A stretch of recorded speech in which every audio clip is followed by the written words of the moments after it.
All right, welcome back, everybody. It's shop night, and you know what that means.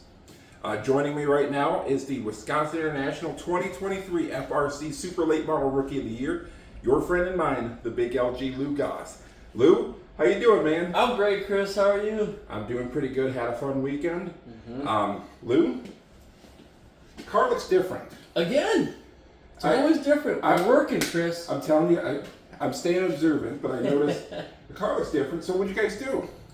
Well, we're just, moving along with our off-season process, right? As we talked about in the last couple episodes, the engine is off at Thierry's, but now we're going to dig into the little bit more minute things. So we pulled all the coilovers off the corners, right? I think we went through that on one of the last episodes of how that adjuster works, right? It's basically the same thing on each corner. Fuel cells off the car. We went over that also. Yep, fuel cells out of the car. The bladder's out of date. The fuel cell itself has like a soft bladder. That way it can kind of absorb impact, as well as foam in it, which helps hold the fuel together instead of splashing everywhere upon impact. And that stuff's out of date. So we're going to go ahead and replace that this year. We also took the right side door off like we did, obviously the opposite of the left side door that we did in one of the previous episodes.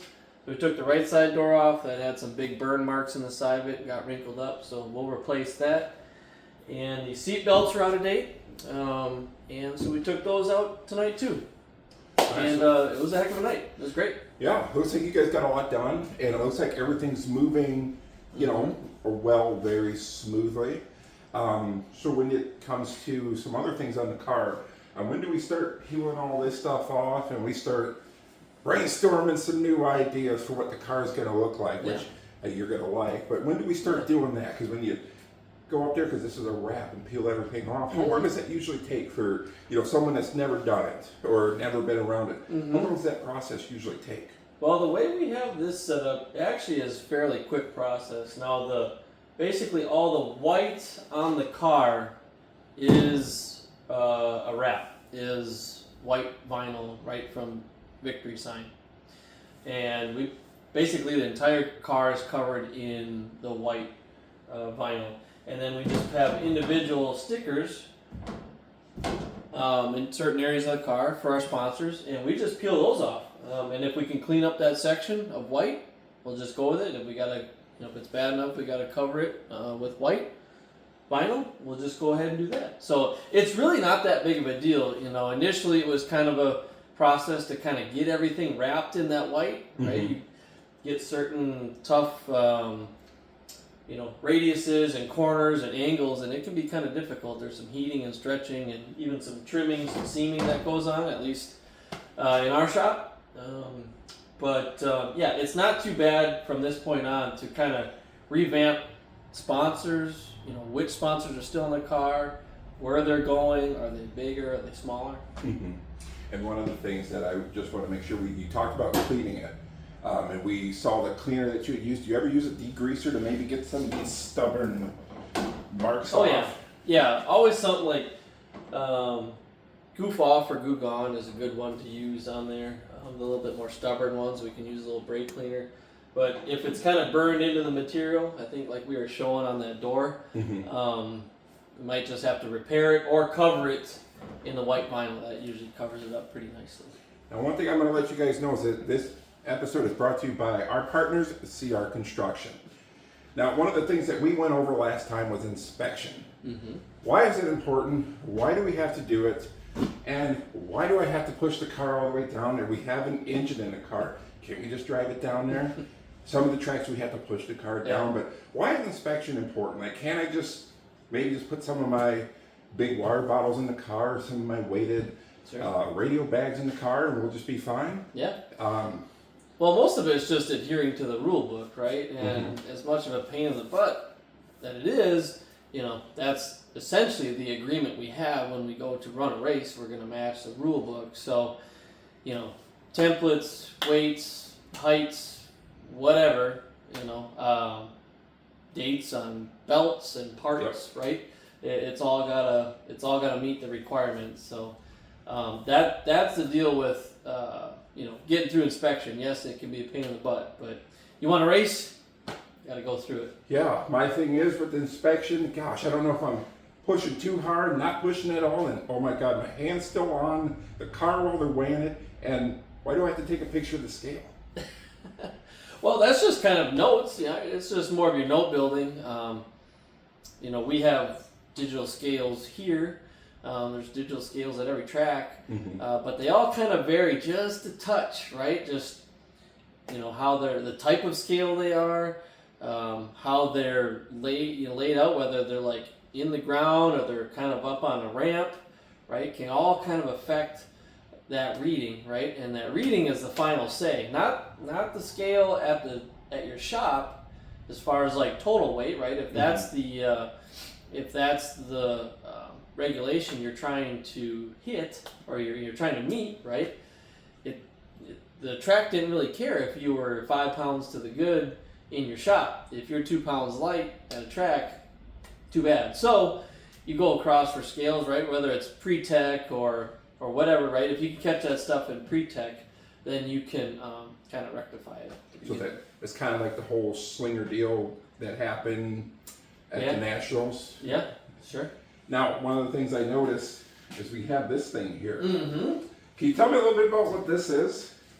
Well, this is the centerline template made by 5-Star Bodies. Nice body, right? And so you can buy these, that way you can fit your body on to conform. And this is just the back half section, right? Of course, we're going through the off season, so fitment's a little weird, but they even have areas you can kind of see in this blue stripe here where I think it says on there, all areas with a blue line are allowed to be 1/4 inch tolerance, all other areas are half. So if you see these gaps and get alarmed, don't be too alarmed. That's probably pretty close to that 1/2 inch gap for some of those, whereas these blue areas are closer. Obviously, this section back here probably needs a little bit of work.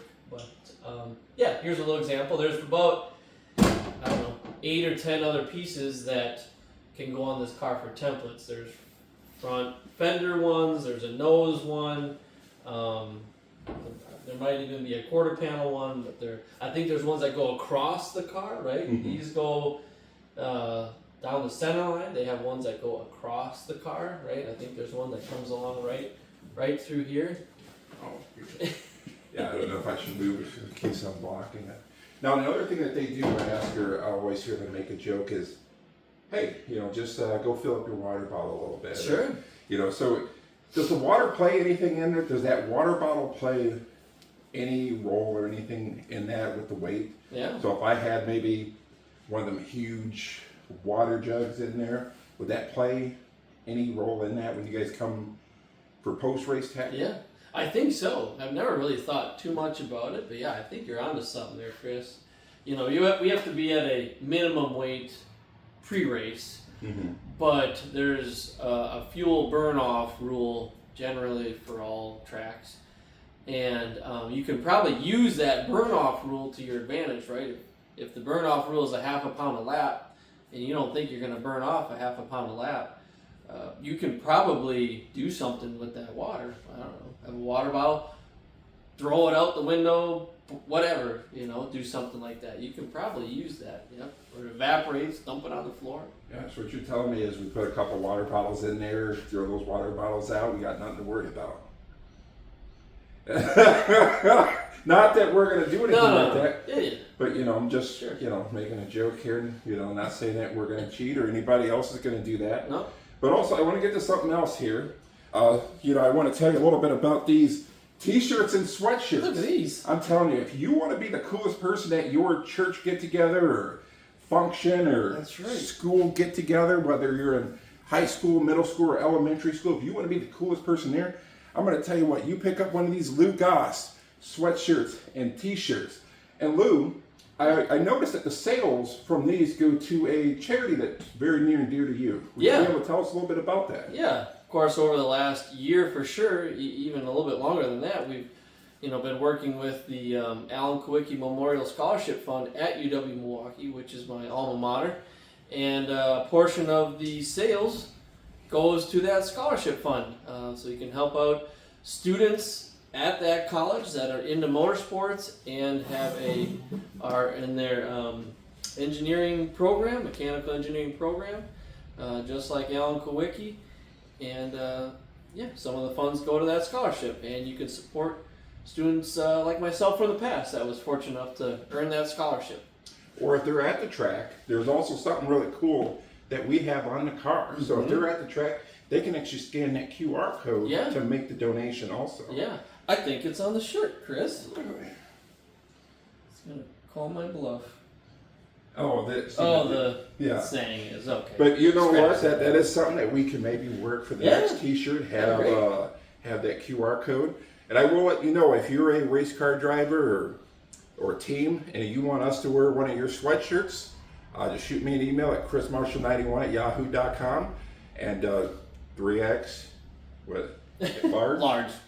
large, and we can wear and just represent like your Bill team, just like Bill Baylog. So another thing I want to get to is this one is going to be called. So this is another new thing that I want to do. So I know with you being a race car driver, you could probably point out race cars like that, right? Maybe. So one of the things that I want to do is called Stump Lou. Oh boy. So is that a short joke?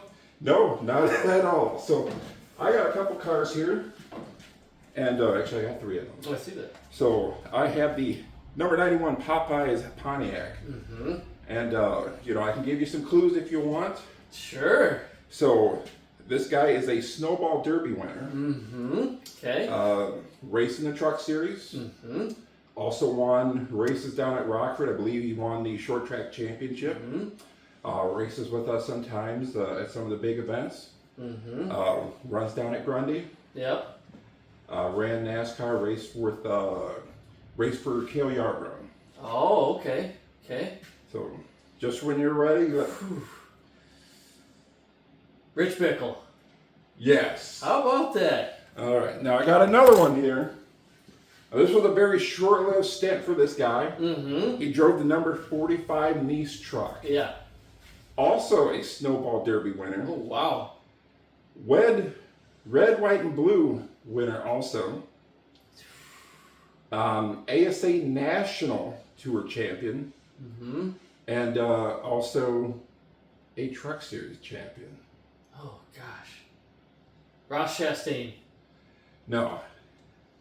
Actually, both of these go with.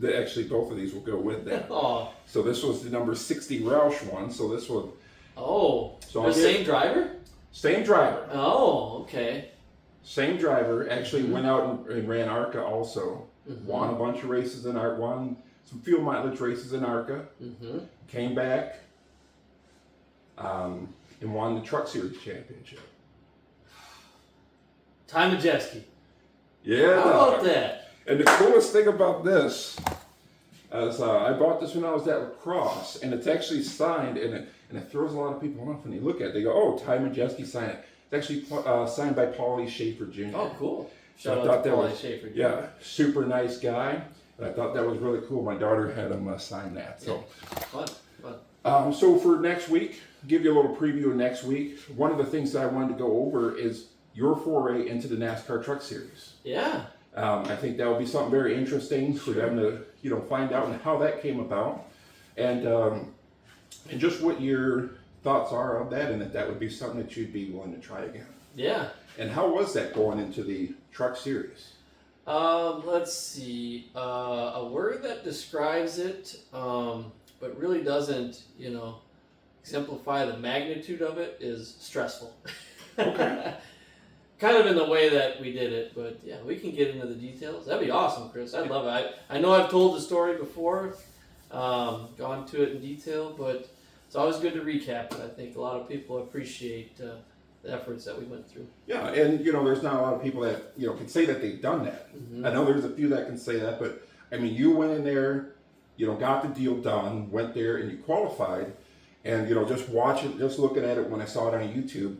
Truck looks like it was going faster than what it was. Yeah, right. And so it looks really cool because you got the photo of the truck and everything, and I did see it at WIR years ago. My daughter took a picture in front of the truck, so I remember my first time at the shop. You were like, "Oh, hey, this is the truck," and I'm like, "Yeah, my kid took a picture in front of that truck." That's super cool. Yeah. Yeah. So I'm very interested in that. Going through that, how that deal came apart. came about and who was all part of that deal. And, Yeah. you know, maybe somewhere in the future, you know, we may see running some truck races or. We'll see, Chris. Okay. Yeah, that'll be fun. Yeah. That'll be fun. Yeah. So In a different way, I think.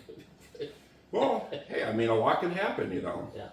A lot can happen. So, you know, with that, we're going to put a cap on this, and we're going to say thanks for tuning in. It's shop night. You know what that means. You guys have a good one. Nice job, Chris.